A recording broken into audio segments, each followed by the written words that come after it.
Hi there again, guys. Joe here with another video.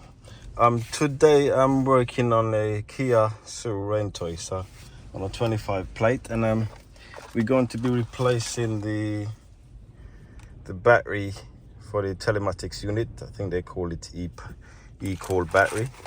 I've taken most of the screws and stuff out. I just want to show you on an easier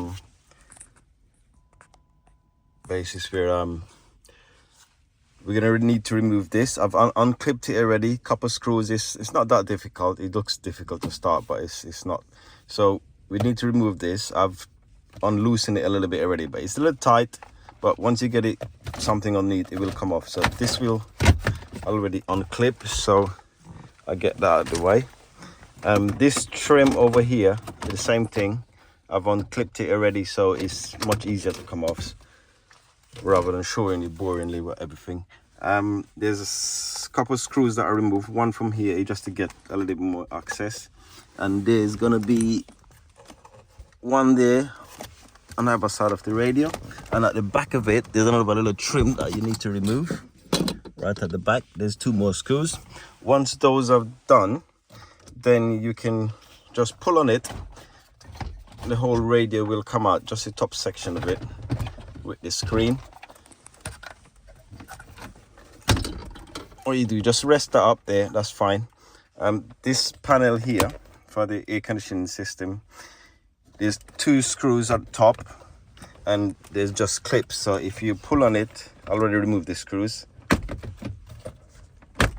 it will actually come out. And sorry about the hazard light down there, you'll see that's the telematics unit there. There's two little clips at the side that you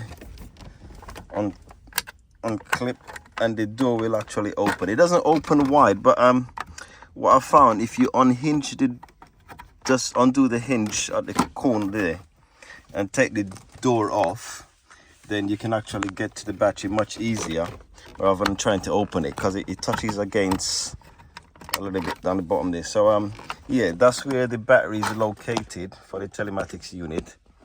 As I say, you have to remove the door really to get to it. You can see that green battery there, that's what it is. So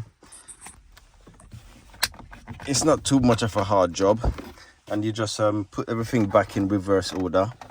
You don't need to disconnect any of these cables either. Just make sure that the battery is disconnected first.